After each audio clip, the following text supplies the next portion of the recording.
ಇದೇನ್ ಗೊತ್ತಾ, micro Green's.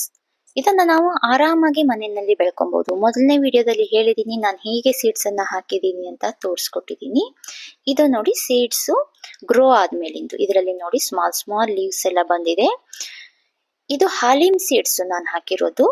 ಹಾಲಿಮ್ seeds ನೋಡಿ ಈ ತರ ಬಂದಿದೆ. ಇದು ಕೊಯ್ಯೋಕೆ ರೆಡಿ ಇದೆ. ಇದು ಹೆಸರು ಕಾಳು ನೋಡಿ, ಇದನ್ನು ಅಷ್ಟೇ. ಇದನ್ನ ನಾವೀಗ ಕಟ್ ಮಾಡಿ ತಿನ್ನೋಕೆ ಇದು ರೆಡಿ ಇದೆ. ಇಷ್ಟ ಆದ ತಕ್ಷಣ ಇದನ್ನ ಕಟ್ ಮಾಡ್ಕೊಂಡು ತಿನ್ಬಿಡ್ಬೇಕು. ಇನ್ನು ಜಾಸ್ತಿ ಬಿಡೋಕೆ ಹೋಗೋ ಹಾಗಿಲ್ಲ. ಇದಿಷ್ಟು ಆಗೋಕೆ 6 to 8 days ಬೇಕಾಗತ್ತೆ. ನೋಡಿ ಎಷ್ಟು ಚೆನ್ನಾಗಿ ಬಂದಿದೆ ಇದು. ಇದನ್ನ ನಾವು ತಿನ್ನೋದ್ರಿಂದ ತುಂಬಾನೇ ಹೆಲ್ತ್ ಬೆನಿಫಿಟ್ ಇದೆ. ಇವಾಗ ನಾವು ಪ್ರೋಟೀನ್ ಪೌಡರ್ನೆಲ್ಲ ತಗೊಳ್ಳೋ ಬದಲು ನಾವು ಮನೆಯಲ್ಲೇ ಈ ತರ ಸೀಡ್ಸ್ ಗಳಿಂದ ನೀವು ಯಾವುದೇ ಸೀಡ್ಸ್ ಅನ್ನ ಬೇಕಿದ್ರೂ ಹಾಕೊಬಹುದು. ಯಾವ ಸೀಡ್ಸ್ ನಿಮ್ಗೆ ಅವೈಲೇಬಲ್ ಇದೆ ನಿಮ್ಮ ಕಿಚನ್ ನಲ್ಲಿ ಅದನ್ನೇ ನೀವು ಹಾಕೊಂಡು ಈ ತರ ಮೈಕ್ರೋಗ್ರೀನ್ಸ್ ಅನ್ನ ನೀವು ಆರಾಮಾಗಿ ಬೆಳ್ಕೊಬಹುದು. ಯಾರಿಗೆಲ್ಲ ತುಂಬಾ ಬ್ಯುಸಿ ಇರ್ತೀರಾ ಅಥವಾ ಗಾರ್ಡನಿಂಗಿಗೆಲ್ಲ ಟೈಮ್ ಇರಲ್ಲ, ಬಟ್ ಏನೋ ಒಂದು ಹೆಲ್ದಿ ನೀವೇ ಬೆಳ್ಕೊಬೇಕು ಅಂತ ಇದ್ರೂನು ನೀವು ಇದನ್ನ, ವರ್ಕಿಂಗ್ ವುಮೆನ್ ಆದ್ರೂನು ನೀವು ಇದನ್ನ ಬೆಳ್ಕೊಬಹುದು.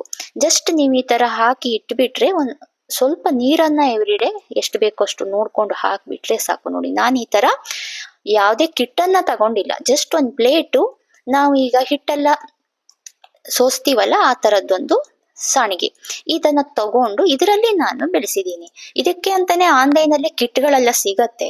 ಅದೆಲ್ಲ ಏನು ಬೇಕಾಗಲ್ಲ. ನಮ್ಮ ಮನೆಯಲ್ಲೇ ಏನಿದೆಯೋ ನಾವು ಅದರಲ್ಲೇನೆ ಬೆಳ್ಕೊಬಹುದು. ಜಸ್ಟ್ ವಾಟರ್ ಹಾಕಿದ್ರೆ ಆಯ್ತು. ಮತ್ತೇನು ಇದಕ್ಕೆ ಗೊಬ್ಬರ, ಫರ್ಟಿಲೈಸರ್ಸ್ ಏನು ಬೇಕಾಗಲ್ಲ. ಜಸ್ಟ್ ವಾಟರ್ ಅಲ್ಲಿ ನೀವು ಹಿಂಗೆ ಮೊಳಕೆ ಕಾಳನ್ನ ನಾವು ಬೆಳ್ಕೊಂತೀವೋ ಅದೇ ತರನೇ, ಬಟ್ ಸ್ವಲ್ಪ ಡಿಫ್ರೆಂಟ್ ಆಗಿ ಎಲೆ ಬರೋ ತನಕ ಇಟ್ಕೊಂಡು ನಾವ್ ಇದನ್ನ ತಿನ್ನೋದ್ರಿಂದ ತುಂಬಾನೇ ಹೆಲ್ತ್ ಬೆನಿಫಿಟ್ ಇದೆ. ನೋಡಿ ಈ ತರ ನೋಡಿ ಬೇರ್ ಬಂದಿದೆ.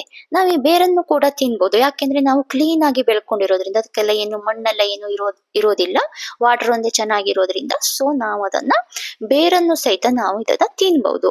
ಹೇಗೆ ಯೂಸ್ ಮಾಡೋದು, ಇದನ್ನ ನಾವು ಸಲಾಡಿಗೆ ಹಾಕೊಬಹುದು ಅಥವಾ ಗಾರ್ನಿಶಿಂಗ್ ಅಂತ ನಾವೇನು ಕೊರಿಯಾಂಡರ್ ಅನ್ನ ಅಂದ್ರೆ ಕೊತ್ತಂಬರಿ ಸೊಪ್ಪನ್ನ ಹೇಗೆ ಸ್ಪ್ರಿಂಕಲ್ ಮಾಡ್ತೀವೋ ಅದೇ ತರ ಯಾವ್ದಕ್ ಬೇಕಿದ್ರು ಹಾಕೊಬಹುದು. ಇನ್ನು ಮಕ್ಕಳು ತಿನ್ನಲ್ಲ, ಅವರಿಗೆ ತಿನ್ಸ್ಬೇಕು, ಹೆಲ್ದಿ ಇಡ್ಬೇಕು ಅವ್ರನ್ನ ಅಂತ ಇರೋರು ಇದನ್ನ ಚಟ್ನಿಲಿ ರುಬ್ಬಿಟ್ಟು ಹಾಕಿದ್ರು ಮಕ್ಕಳಿಗೆ ಗೊತ್ತಾಗಲ್ಲ. ಟೇಸ್ಟ್ ಅಲ್ಲಿ ಏನು ಡಿಫ್ರೆಂಟ್ ಇರಲ್ಲ, ಗೊತ್ತಾಗಲ್ಲ. ಸೊ ಮಕ್ಕಳನ್ನು ಚೆನ್ನಾಗಿ ತಿನ್ಬಿಡ್ತಾರೆ. ಸೊ ನೀವು ಹೆಂಗ್ ಬೇಕಿದ್ರು ಮಾಡ್ಕೊಬಹುದು. ದೋಸೆ ಮೇಲೆ ಸ್ಪ್ರಿಂಕಲ್ ಮಾಡ್ಕೊಬಹುದು, ಯಾವ ತರ ಬೇಕಿದ್ರು ಯೂಸ್ ಮಾಡ್ಬೋದು. ತುಂಬಾನೇ ಹೆಲ್ತ್ ಬೆನಿಫಿಟ್ ಇದೆ. ನೀವು ಆರಾಮಾಗಿ ಈಸಿಯಾಗಿ ಏನು ಕೇರು ಅಥವಾ ಎಫರ್ಟ್ ಇಲ್ದೇನೆ ಆರಾಮಾಗಿ ಬೆಳ್ಕೊಬಹುದು. ಜಸ್ಟ್ ಸೀಡ್ಸ್ ಅನ್ನ ನೆನೆಸ್ಬಿಟ್ಟು ಒಂದು 4 hours ಈ ತರ ಪ್ಲೇಟ್ ಅಲ್ಲಿ ಹಾಕಿ ಸ್ವಲ್ಪ ವಾಟರ್ ಅನ್ನ ಎವ್ರಿಡೇ ಸ್ಪ್ರೇ ಮಾಡ್ತಾ ಇದ್ಬಿಟ್ರೆ 1 week ಅಲ್ಲೆಲ್ಲ ರೆಡಿ ಆಗಿರುತ್ತೆ. ಇದನ್ನ ಆರಾಮಾಗಿ ನಮ್ಗೆ ಹೆಂಗ್ ಬೇಕೋ ಹಂಗೆ ನಾವು ಅದನ್ನ ಯೂಸ್ ಮಾಡೋದು. ಇಲ್ಲ ಹೇಗೂ ಬೇಡ ನೀವು ಹಾಗೆ ಸೇರತ್ತೆ ಅಂದ್ರೆ ಜಸ್ಟ್ ಅದಕ್ಕೆ ಸ್ವಲ್ಪ ಕಟ್ ಮಾಡಿಬಿಟ್ಟು ಲೆಮನ್ ಸಾಲ್ಟ್ ಹಾಕೊಂಡು ಬೌಲಲ್ಲಿ ಹಾಕೊಂಡು ಹಾಗೇನು ತಿನ್ಬೋದು. ಸೊ ಟ್ರೈ ಮಾಡಿ. ಸೀಡ್ಸ್ ಅನ್ನ ಹೇಗೆ ಹಾಕೋದು ಅಂತ ನಿಮ್ಗೆ ಗೊತ್ತಾಗಿಲ್ಲ ಅಂದ್ರೆ ನಾನು ಪ್ರೀವಿಯಸ್ ವಿಡಿಯೋದಲ್ಲಿ ನಾನು ಅದನ್ನ ಶೋ ಮಾಡಿದೀನಿ, ನೀವು ಅದನ್ನ ನೋಡ್ಕೊಬಹುದು. ಇದು ಆಮೇಲಿಂದು ಸೀಡ್ಸ್ ನೋಡಿ ಈ ತರ ಲೀವ್ಸ್ ಎಲ್ಲ ಬಂದಿರೋದನ್ನ ನಾನು ತೋರಿಸ್ತಿದ್ದೀನಿ. ಸೊ ಟ್ರೈ ಮಾಡಿ. Thank you for watching.